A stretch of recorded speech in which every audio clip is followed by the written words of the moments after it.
Hello students, welcome to my YouTube channel maths idol. Myself doctor Kavita Gupta. बच्चों, आज मैं finite एबिलियन groups के अंदर एक्सरसाइज के क्वेश्चन नंबर 13, 15 एंड 32 आपको करवाऊंगी। लेट अस स्टार्ट बच्चों। देखो बेटा, क्वेश्चन नंबर 13 है, show by example that if the order of a finite abelian group is divisible by 4, the group need not have a cyclic subgroup of order 4। इससे पहले वाला question जो इससे पहले के लेक्चर में कराया था ना, वो भी कुछ इसी तरीके का था। बस वहां प्रूव करना था कि it has a cyclic subgroup of this order. यहाँ पर है it does not have a cyclic subgroup of this much order. तो देखो बेटा, सबसे पहले तो हमने जी को मान लिया कोई भी फाइनाइट एबिलियन ग्रुप। ठीक है, वो उसका ऑर्डर किससे डिवाइड हो रहा है? 4 से। It means 4 divides order of G. अब मुझे क्या प्रूफ करना है कि G may not have a cyclic subgroup of order 4, कि कोई जरूरी नहीं है कि जी के पास साइक्लिक सब ग्रुप निकल जाए ऑर्डर 4 का।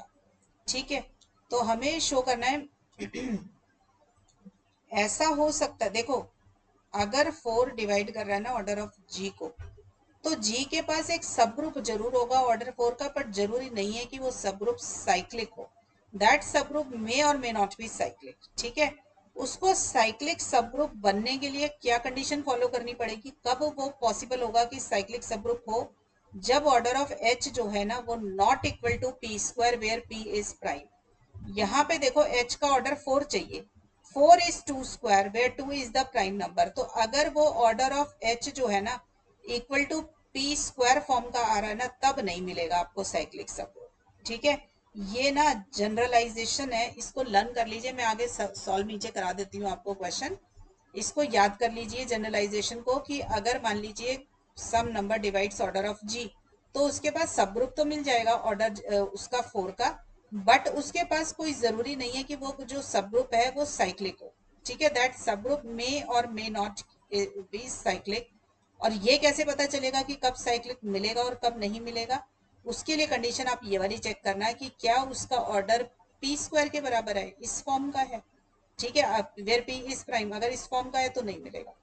ठीक है ना? अ, अ, अगर order of H P square form का है तो नहीं मिलेगा। अगर not equal to P square form का है तो साइक्लिक सब ग्रुप उस ऑर्डर का मिल जाएगा। तो देखो जरा कैसे करते हैं इस क्वेश्चन को। यहाँ पे ऑर्डर ऑफ एच 4 है आपके पास, 4 can be written as 2 square. तो 2 की पावर 2 है, तो 2 का पार्टीशन बनाएंगे पावर का। पावर 2 जो है उसका पार्टीशन बनाया तो 2 और 1 + 1 आ गया।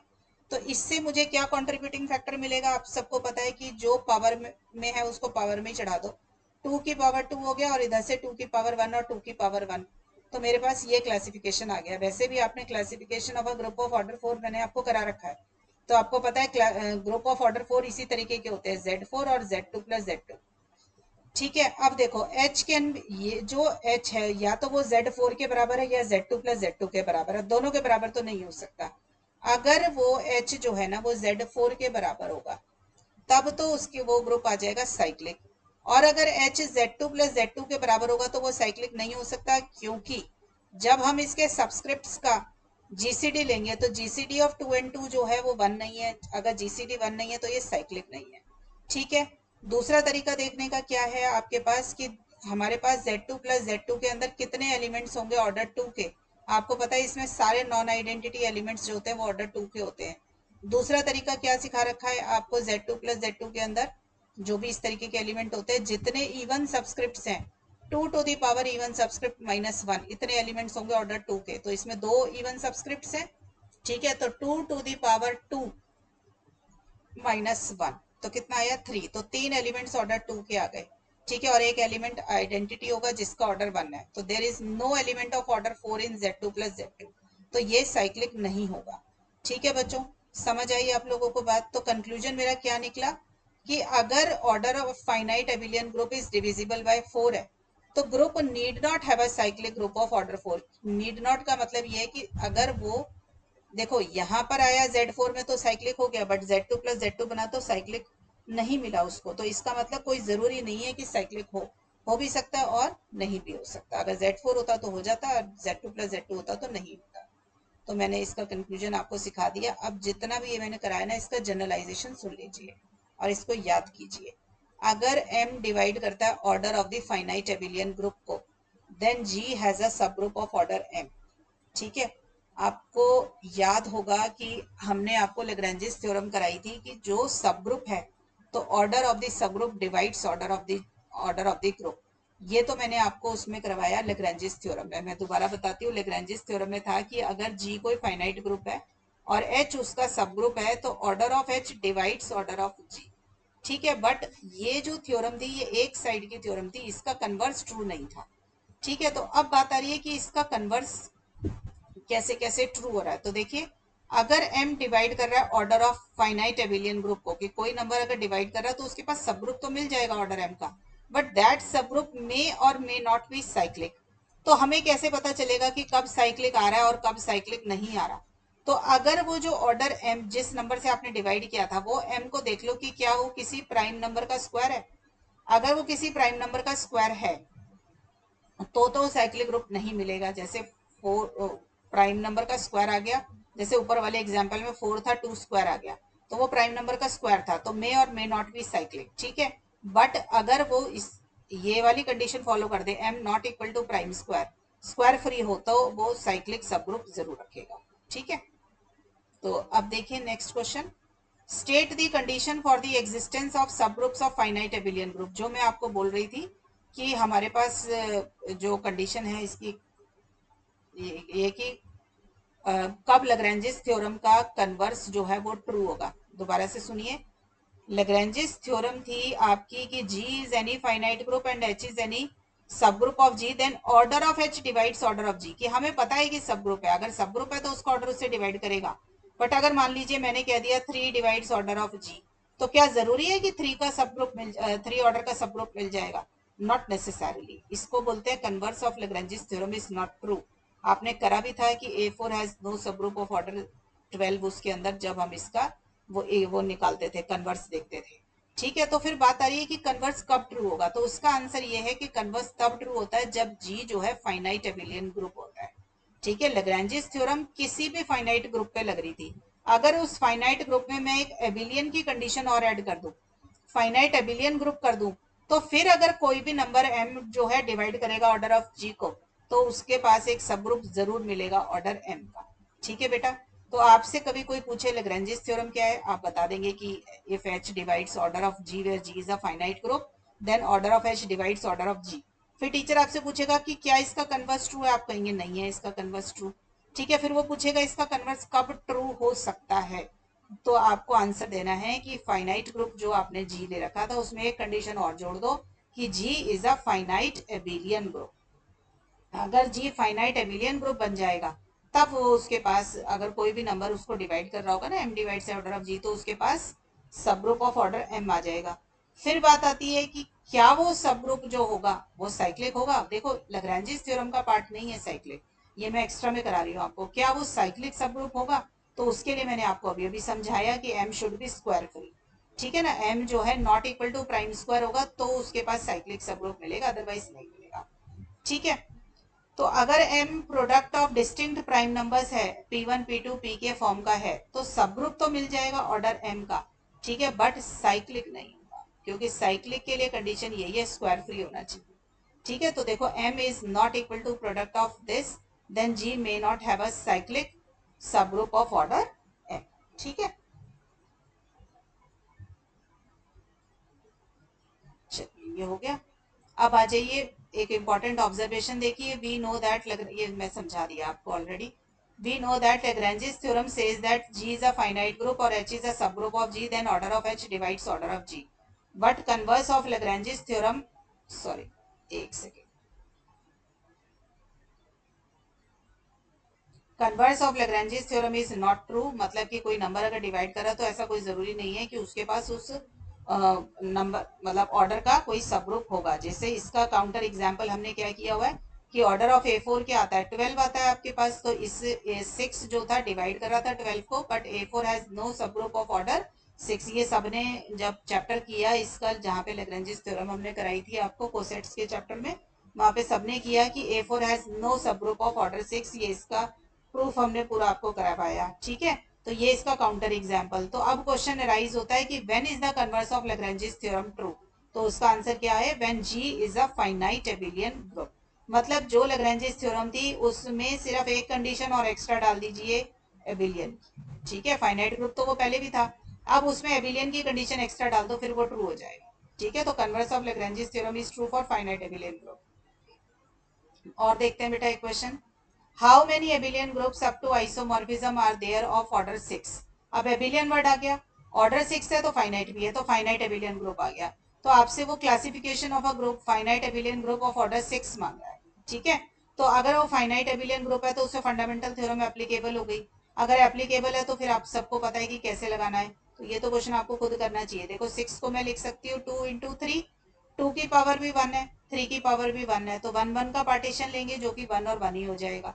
तो फिर इसको क्या करते हैं, पावर को पावर में ले लो, 1 जो था पावर थी ना, तो ये 2 की पावर 1 और ये 3 की पावर 1 को कंट्रीब्यूट करेगा, तो Z21 प्लस Z3 की पावर 1 उसको कंट्रीब्यूट करेगा। तो मेरा आंसर आ गया Z2 प्लस Z3।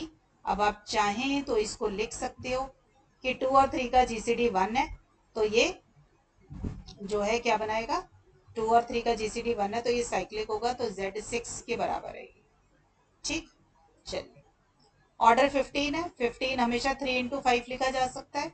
फिर से पावर 1 1 है, 1 1 पावर है तो पार्टीशन भी 1 1 का ही लोगे, तो यहाँ से क्या मिल जाएगा, 3 की पावर 1 और 5 की पावर 1, फिर से ये साइक्लिक आ जाएगा क्योंकि GCD ऑफ 3 एंड 5 इज 1।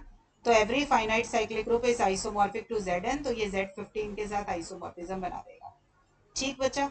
अब आ जाइए ऑर्डर 42। 42 का पहले आपने प्राइम फैक्टराइजेशन कर लिया, मैंने ये साइड में करके दिखा रखा है, ठीक है। तो ये है 2 3 और 7, फिर से सबकी पावर 1 1 1 है, तो पार्टीशन लेंगे तो 1 1 और 1 ही आएंगे, तो ये क्या बनेगा, Z2 1 दे देगा, ये Z3 1 और ये Z7 1, ये कॉन्ट्रीब्यूटिंग फैक्टर्स आ जाएंगे इसके। तो ये किसके बराबर है, Z42। क्यों है Z42, क्योंकि GCD 2 3 और 7 तीनों का 1 है, ठीक बेटा। सेम तरीके से पी क्यू है बेटा, पी और क्यू दोनों प्राइम नंबर दे रखे हैं, इसमें क्वेश्चन में होगा जरूर P and Q R prime, ठीक है। अगर ये प्राइम्स हैं, इनकी पावर 1 है तो पार्टीशन भी 1 का ही लेंगे, 1 का पार्टीशन 1 ही होता है, तो फिर से मेरे पास जेड पी की पावर 1 और जेड क्यू की पावर 1 बच जाएगा जो कि जेड पी क्यू के बराबर होगा, ठीक है। Cyclic group of order P Q. Clear हो गया बच्चों। ऐसे ही पी क्यू आर का भी कर सकते हो सब बच्चे, पी क्यू और आर तीनों डिस्टिंक्ट प्राइम्स दे रखे हैं, तो इनके पावर तीनों की 1 है तो पार्टीशन 1 ही रह गया, तो एक एक ही कॉन्ट्रीब्यूटिंग फैक्टर आएगा, तो वो किसके बराबर आ जाएगा, ZP1 ZQ1 और ZR1, ठीक है। तो ये ZPQR आ जाएगा। तो इसने कहा कि जितने भी पार्ट्स मैंने ऊपर कराए इन सबको जनरलाइज कर दीजिए। तो देखो हमें पता चला there is only one, only one मतलब unique abelian group of order n if and only if n can be written as a product of distinct prime each with power 1, कि अगर हर एक प्राइम की पावर 1 होगी तो एक ही cyclic group, एक ही abelian group मिलेगा, जैसे ZPQ फॉर्म का ही, ठीक है, उसी ऑर्डर का ही साइक्लिक ग्रुप आ जाएगा, ठीक है बच्चों। चलिए नेक्स्ट आ जाइए 32।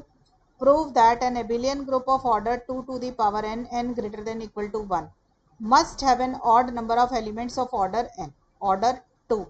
तो देखो बेटा मेरे को एबिलियन ग्रुप वर्ड दे रखा है, order 2 to the power n है तो फाइनाइट एबिलियन ग्रुप हो गया। अगर ये फाइनाइट एबिलियन ग्रुप है तो इसमें आप देखिए हमें क्या निकालना है, odd number of elements of order 2। देखिए 2 डिवाइड्स ऑर्डर ऑफ जी, अब आपने देखा कि फाइनाइट एबिलियन ग्रुप पे लैग्रेंजेस थ्योरम का कन्वर्स ट्रू है, तो जब 2 डिवाइड्स ऑर्डर ऑफ जी है तो इसके पास एटलीस्ट 1 एलिमेंट जरूर होगा ऑर्डर 2 का, ठीक है ना। या आप ये भी कह सकते हैं एक सब ग्रुप जरूर होगा ऑर्डर 2 का, और आपको पता है कि एलिमेंट के ऊपर भी लगती है प्रॉपर्टी, तो 2 एलिमेंट भी ऑर्डर 2 का उसके पास जरूर होगा, ठीक है। क्योंकि फाइनाइट एबिलियन ये जो लैग्रेंजेस थ्योरम थी इसका जो कन्वर वो था क्रॉलरीज थी वो एलिमेंट के ऊपर थी, ठीक। तो अगर मैंने ए मान लिया कोई भी एलिमेंट है ऑर्डर 2 का, तो क्या होगा मेरे पास, अगर मिल गया मुझे एक एलिमेंट ऑर्डर 2 का तो मेरा काम हो ही गया।